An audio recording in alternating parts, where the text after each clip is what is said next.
There's a lot of people who think Bitcoin is going up because of who the president is going to be or something with politics. I don't think that is what is driving Bitcoin's price up. I think that the macro environment is very conducive to Bitcoin appreciating in value. I do not expect a 600% increase. I think it'll be something that is lower than that, but I would not be surprised to see Bitcoin go from here with that macro tailwind and then that net new buyers that come into the market. The US dollar has lost 50% of its purchasing power in the last 30 years. That means $1 can now only buy 50 cents worth of goods and services in a single generation. So during my lifetime, Bitcoin just may be the most sensitive. And so while gold's up 30%, Bitcoin's up 60%. So it's 2 times the return of gold this year, but they're both going up for the same reason.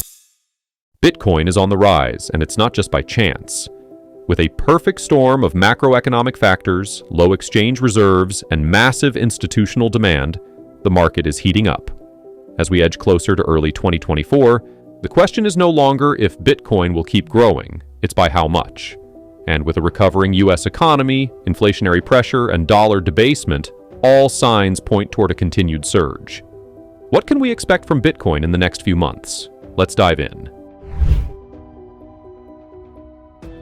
There's a lot of people who think Bitcoin is going up because of who the president is going to be or something with politics. I don't think that is what is driving Bitcoin's price up. I think that the macro environment is very conducive to Bitcoin appreciating in value. You have the Fed cutting interest rates 50 basis points in September, likely to cut more through the end of the year. You also have China and elsewhere cutting interest rates, and so you have cheap capital coming into the market. On top of that, you have M2 money supply expanding. So not only is the capital cheap, but you have a lot of capital that is now starting to come into the market. You have a structural change in that you now have net new buyers coming from Wall Street. And so you have these huge ETFs and many other investors who are saying, hey, I want to buy this asset. On top of that, you had the halving earlier this year. And so it takes about 6 months or so to kind of work out that supply shock. And so if you really think about what has happened so far in 2024 is we had a supply shock in the halving, we had a demand shock with the ETF, and we had a repricing of the asset up about 50% or so. And so if you think that that demand and supply shock is only going to be a 50% increase, I have a lot of stuff to sell you. But if you then add in that macro tailwind, I think that we go up from here. And so September through the end of the year into Q1 of next year, I expect to look very similar to the end of 2020 and the beginning of 2021. Back then in October, it was about $10,000 Bitcoin price. We then went all the way to 64,000 in March of 2021. I do not expect a 600% increase. I think it'll be something that is lower than that, but I would not be surprised to see Bitcoin go from here with that macro tailwind and then that net new buyers that come into the market.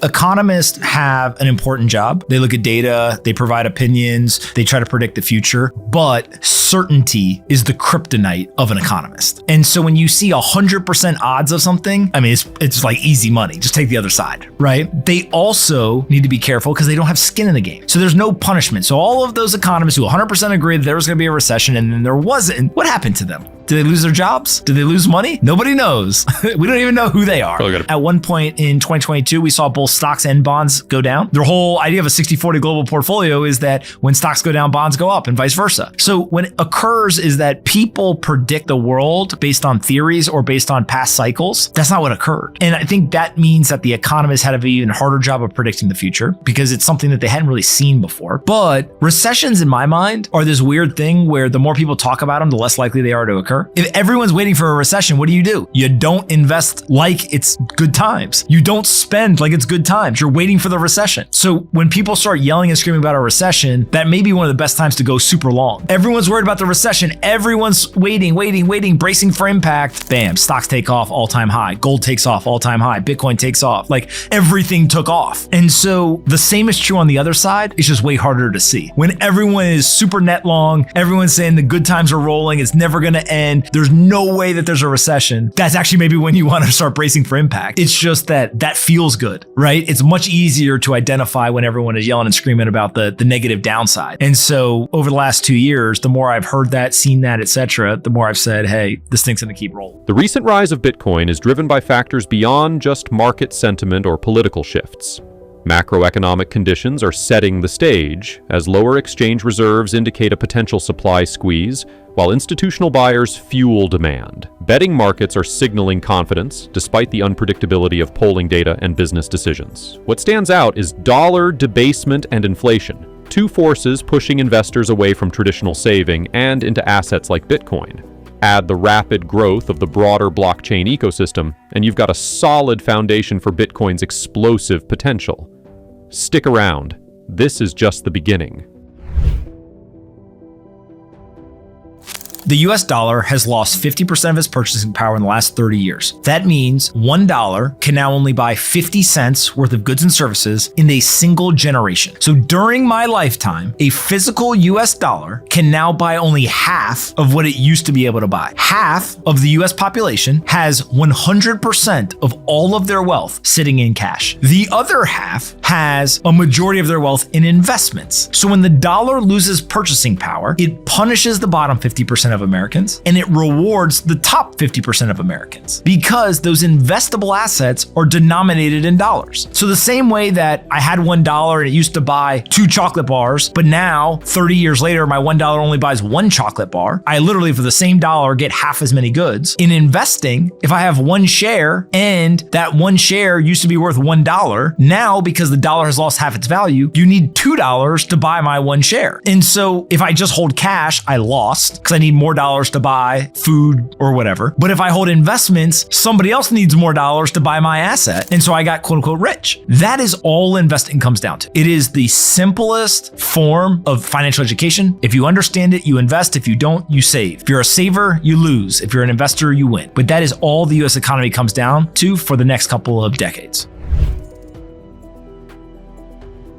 Right? Okay. So like Bitcoin is a big winner, but one of the things that the Bitcoin community probably should do a better job of doing is saying, look, Bitcoin is just the winner of the winning assets, but gold's up 30% year to date, right? Stocks have been flying. I think you've published that there are 46 different new all-time highs this year. And so Bitcoin obviously is a winner as well, but gold being up 30% is a monster year for gold. And so that dollar devaluation, that inflation, all that stuff that's working in favor of financial assets, they're all going up. Bitcoin just may be the most sensitive. And so while gold's up 30%, Bitcoin's up 60%. So it's 2 times the return of gold this year, but they're both going up for the same reason. If you have Bitcoin friendly policies, then you likely will see more and more people from the traditional world say, hey, maybe I should buy some. And so Bitcoin will do well.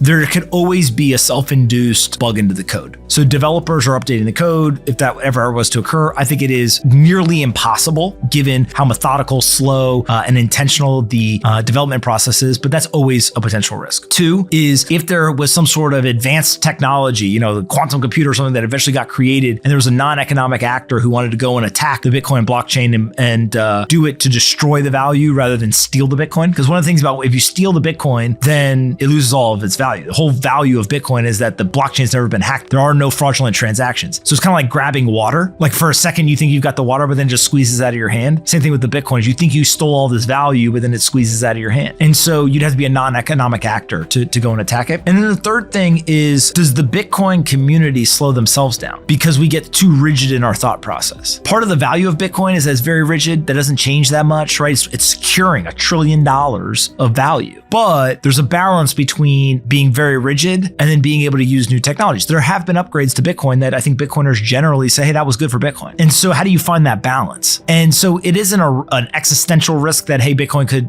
become worthless or something like that. But if that risk is taking 10% a year off, so it compounds at 10% less every year, the gap widens over time. And so I think that, the risks, frankly, are all like pretty amateur compared to what the bull case is. But I do think you can point at things that could kind of like wound Bitcoin, but couldn't really kill it. And I think that goes back to like, why are so many people such high conviction in an asset like this? Investors can deal with wounds in their portfolio, but the number one rule of investing is always, don't get blown up. Don't have an asset get killed. And so I think that Bitcoin is unique in that ability to say, hey, look, it's really hard to see something that could completely make it worthless, but there are definitely things that, are challenges or obstacles it's got to overcome. Every asset is part of the greater fool theory. If you buy a stock, unless you are going to start buying stuff with the stock, are you going to go to the store and cash in your stock to buy bread? No, you have to sell it to somebody. And so you are selling it because you have less confidence in the future value of that stock than the person who's buying it from you. Now, you may not think they're dumb for buying the S&P, but it is the same idea, right? Is the only way you capture value back into a native currency like the dollar is you got to sell it. And so the whole premise of the stock market is that if you buy something and you hold it, eventually somebody will be willing to pay you more for it. So what is always hilarious to me is that the traditional finance world and definitely the kind of economists economists and, talking heads and stuff, they benefit from a system that they then somehow try to twist as a negative critique of Bitcoin. But the fact that Bitcoin has a greater fool theory means that it has just as much value as the stock market, because the stock market does too. So it's this very weird dynamic of all of these assets are financial assets, but people want to say one's good, one's bad, one's this, one's that. There's no morality in an asset. It's a piece of software, it's stock of a company. Now you may have morality for a company, say that company does something good or that company does something bad, but the stock is an inanimate object, right? And so the same dynamics as to what has somebody buy it, sell it, whatever, is true of every other inanimate object that has value. So a baseball card, Bitcoin, and a stock are all the same structurally. Bitcoin's upward momentum is undeniable, but it's not without challenges. Proposed tax hikes, spending plans, and even the risks from AI-driven market changes all pose potential roadblocks. Yet, with its robust blockchain, growing community, and increasing relevance as a hedge against inflation, Bitcoin remains a powerful player in the evolving financial landscape. The bullish outlook is strong, but Bitcoin must navigate these hurdles to secure its place at the top. For now, all eyes are on 2024. How high will Bitcoin go, and what role will it play in the world's financial future?